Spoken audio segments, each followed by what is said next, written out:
कक्षा 10 के सभी विद्यार्थियों का RC study zone YouTube channel पर मैं रामचंद्र चौहान स्वागत करता हूं। प्यारे बच्चों, इस वीडियो में हम कक्षा 10वीं की गणित पाठ्य पुस्तक के अध्याय 4 द्विघात समीकरण में से बोर्ड एग्जाम में आने वाले अति महत्वपूर्ण प्रश्नों को देखेंगे। बोर्ड एग्जाम में आपको इस अध्याय में से कुल एक प्रश्न आएगा और वो एक प्रश्न 4 अंकों का होगा। 4 अंकों का एक बड़ा प्रश्न इस अध्याय में से आने वाला है बोर्ड एग्जाम में। तो उस एक प्रश्न को किस प्रकार से बोर्ड एग्जाम में आएगा उसको आपको समझाने के लिए मैंने यहाँ पर इस अध्याय में से जो बड़े ही इंपॉर्टेंट क्वेश्चन है, सबसे ज़्यादा मोस्ट इंपॉर्टेंट क्वेश्चन है, उनको लिया है और कुछ क्वेश्चन को मैंने सॉल्व भी करवाया है। तो आप इस वीडियो को ध्यानपूर्वक देखना और वीडियो अच्छी लगे तो इसे लाइक और अपने दोस्तों के साथ शेयर कर देना।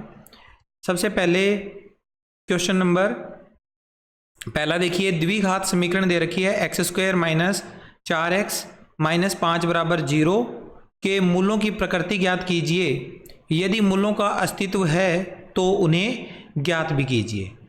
इस तरह का प्रश्न बोर्ड एग्जाम में जरूर आ सकता है, क्योंकि यह अध्याय में से जो प्रश्न आएगा वो 2 प्रश्न आएंगे अथवा में उनमें से हमें एक प्रश्न करना होगा। तो एक प्रश्न तो ऐसा लग रहा है कि मूलों की प्रकृति और मूलों का अस्तित्व, ये चीज़ पूछने के बाद उनके मूल ज्ञात करना, इस तरह का क्वेश्चन एग्जाम में आ सकता है। तो इसको कैसे करना होता है सोल्व, सबसे पहले जो समीकरण दे रखी है उसे लिखना है, फिर उस समीकरण में से a, b और c के मान लिख लेने हैं, फिर मूलों की प्रकृति के लिए समीकरण के लिए विविक्त कर b² माइनस 4ac का मान ज्ञात करना होता है।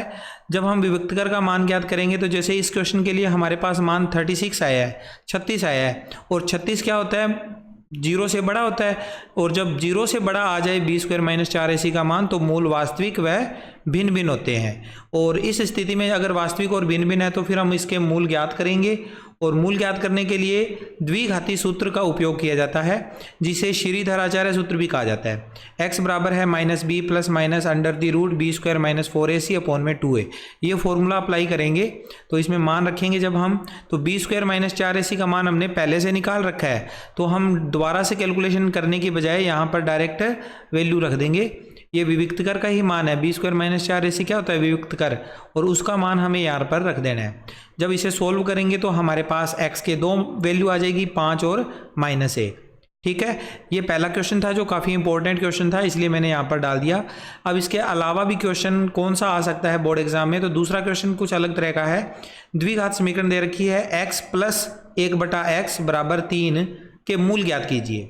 वैसे दिखने में ऐसे लग रहा है कि यह समीकरण द्विघात समीकरण नहीं है, लेकिन इसे जब हम आगे हल करेंगे तो ये द्विघात समीकरण ही बन जाएगी। तो इसको कैसे करना है, सबसे पहले दी गई समीकरण x प्लस 1/x बराबर 3, इसको 3 बटा में जो x है इसको हटाने के लिए x के साथ इसको गुणा करेंगे, तो x² प्लस 1 बराबर 3x आ जाएगा। यहाँ पर तो x² हो गया, इसका x कट गया और यहाँ पर x लग गया गुणा में, तो ये 3x इधर पक्षांतरित होगा तो आ जाएगा x² माइनस 3x प्लस 1 बराबर 0, बराबर में 0 आ जाएगा। फिर द्विघात समीकरण के लिए ABC के मान और निकालने के बाद में फिर द्विघाती सूत्र अप्लाई करेंगे। द्विघाती सूत्र में जब हम वैल्यू रखेंगे, सारी ABC के मान रखेंगे, तो हमारे पास आखिर में आंसर आ जाएंगे x के 2, 3 प्लस अंडर रूट 5/2 और 3 माइनस अंडर रूट 5/2। तो इस तरह से ये क्वेश्चन सोल्व करना था। आई होप आपको वीडियो अच्छे से समझ में आ रही है। इसके बाद अगला सवाल देख लीजिए, तीसरा महत्वपूर्ण प्रश्न। अब आगे के जो प्रश्न आएंगे इसके बाद तीसरा, चौथा, पांचवा, छठा, सातवां, जो भी मैंने प्रश्न डाले हैं वो प्रश्न सारे कथन पर आधारित है, और कथन वाला क्वेश्चन ही ज़्यादा आने के चांसेज हैं। हमें एक कथन लिखा हुआ मिलेगा, उससे समीकरण तैयार करनी है और समीकरण तैयार करने के बाद उसे हल करना है। ये ज़्यादा इंपॉर्टेंट क्वेश्चन है, इनमें से क्वेश्चन आने के लगभग चांसेज हैं, 90% जो अथवा में हो सकता है दोनों क्वेश्चन सेम ही आ जाए, और 10% चांस है कि जो पहले मैंने पहला दूसरा क्वेश्चन करवाया है उनमें से कोई क्वेश्चन आ जाए। 2 क्रमागत धनात्मक पूर्णांकों का गुणनफल 306 है, पूर्णांक ज्ञात कीजिए।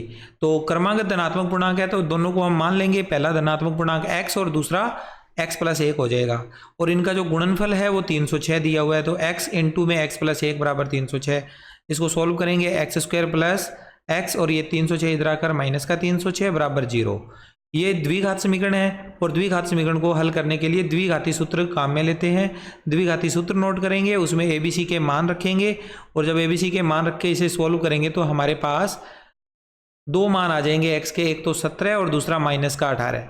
अब x की वैल्यू क्या है, धन पूर्णांक है, धनात्मक पूर्णांक है, तो x की वैल्यू प्लस वाली होगी तो 17 ही होगा, माइनस में वैल्यू आ नहीं सकती, तो ये आंसर हमारा सही नहीं है। तो पहला धन पूर्णांक x बराबर 17 हो गया और दूसरा 17 के जस्ट बाद आएगा x प्लस 1 यानी 17 प्लस 1 18। तो ये दो आंसर हो गए हमारे। इस तरह से ये क्वेश्चन आना था। अब आगे इसके बाद अगला क्वेश्चन है, एक आयताकार भूखंड का क्षेत्रफल 528 वर्ग मीटर है, भूखंड की लंबाई इसकी चौड़ाई के 2 गुने से 1 मीटर अधिक है, लंबाई और चौड़ाई ज्ञात कीजिए। बड़ा अच्छा क्वेश्चन है। एक भूखंड है आयताकार, इसका क्षेत्रफल है 528 और लंबाई है चौड़ाई के दुगने से 1 मीटर अधिक है। तो आप डायग्राम में देखिए, ये हमने चौड़ाई को माना x, तो लंबाई हो गई इसका डबल 2x, 2x में एक और जोड़ दो, तो माना चौड़ाई बराबर x मीटर है, तब लंबाई बराबर आ जाएगी 2x प्लस 1 मीटर। क्षेत्रफल 528 दिया हुआ है। अब आयताकार भूखंड है तो आयत का क्षेत्रफल लगाएंगे, फार्मूला लंबाई गुणा चौड़ाई बराबर 528, तो 2x प्लस 1 गुणा में x, ये लंबाई और चौड़ाई के मान आ गए। यहाँ से जब सोल्व करेंगे तो हमें 2x square plus 1x minus 528 बराबर 0, ये एक द्विघात समीकरण मिल गई। द्विघात समीकरण को हम द्विघाती सूत्र के उपयोग से सोल्व कर सकते हैं। तो ये एक क्वेश्चन भी काफ़ी इंपॉर्टेंट है, आप आराम से इस क्वेश्चन को द्विघाती सूत्र लगा के सोल्व कर लीजिएगा। आगे 5वां सवाल, ऐसी दो संख्याएं ज्ञात कीजिए जिनका योग 27 और गुणनफल 182 है। योग तो उनका 27 है और गुणनफल 182 है। ये भी अच्छा क्वेश्चन है, 4 अंकों में। वैसे क्वेश्चन 4 अंकों वाला है नहीं, लेकिन आ सकता है 4 अंकों में। माना पहली संख्या x, दूसरी संख्या हो जाएगी 27 माइनस x, दोनों का गुणा x गुणा 27 माइनस x बराबर है 182। तो सोल्व करेंगे तो हमें एक द्विघात समीकरण मिली, उसे हम द्विघाती सूत्र की सहायता से आराम से हल कर सकते हैं, द्विघाती सूत्र का उपयोग करते हुए। इसके बाद आगे बढ़ते हैं। इस अध्याय में से आने वाला अगला महत्वपूर्ण प्रश्न है, एक समकोण त्रिभुज की ऊंचाई इसके आधार से 7 सेंटीमीटर कम है, यदि कर्ण 13 सेंटीमीटर का हो तो अन्य दो भुजाएं ज्ञात करो। यह भी अच्छा क्वेश्चन है, आ सकता है एग्जाम में। एक समकोण त्रिभुज है जिसका जो ऊंचाई है वो आधार से 7 सेंटीमीटर कम है, तो हम आधार को मान लेंगे x, तो ऊंचाई x में से 7 कम हो जाएगी, x माइनस 7, और कर्ण हमें 13 सेंटीमीटर दिया हुआ है।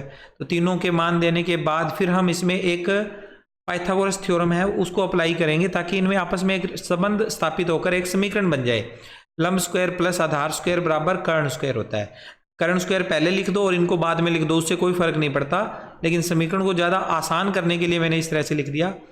अब लंब की वैल्यू आधार की वैल्यू रखेंगे, इसके ऊपर फार्मूला लगेगा a माइनस बी का होल स्क्वायर।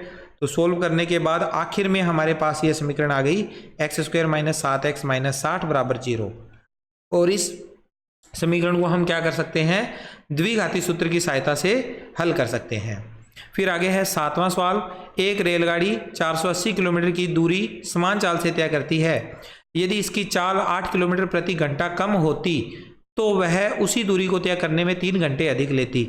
रेलगाड़ी की चाल ज्ञात कीजिए। काफ़ी अच्छा प्रश्न है, मोस्ट इंपॉर्टेंट क्वेश्चन है, ये भी आ सकता है एग्जाम में।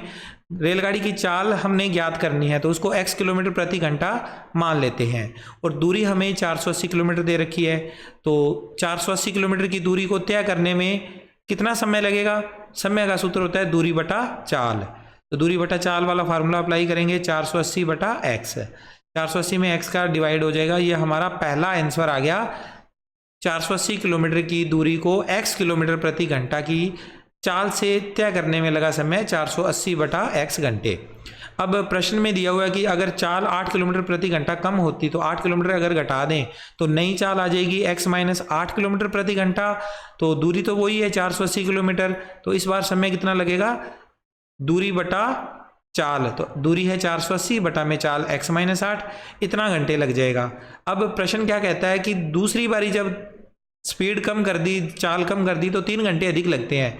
ये वाला समय इस समय से 3 घंटे अधिक है, तो इस समय में से अगर ये समय घटा दें तो 3 आएगा आंसर। तो इसका उपयोग करते हुए हम यहाँ पर लिखेंगे 480 बटा x माइनस 8, इस समय में से पहले वाला समय 480 बटा x बराबर में 3, पक्षांतरण में इधर बराबर में 3 है, इसको हम हल करेंगे एलसीएम लेकर इन दोनों का, तो हमारे पास आखिर में ये वाली समीकरण आ जाएगी और इस समीकरण को हम हल कर सकते हैं द्विघाती सूत्र का उपयोग करके। तो ये कुल 7 प्रश्न थे बच्चों इस अध्याय में से, और इन 7 प्रश्नों में से आपको 2 प्रश्न जो अथवा में आने वाले हैं वो कम से कम आपको उनमें से एक प्रश्न तो जरूर मिल जाएगा, ये मैं आपको गारंटी के साथ कह सकता हूँ। और हो सकता है दोनों ही प्रश्न मिल जाए। तो आप इस वीडियो से संबंधित जो भी प्रश्न है वो उनको आप अच्छे से समझ लेना। Take care, bye bye.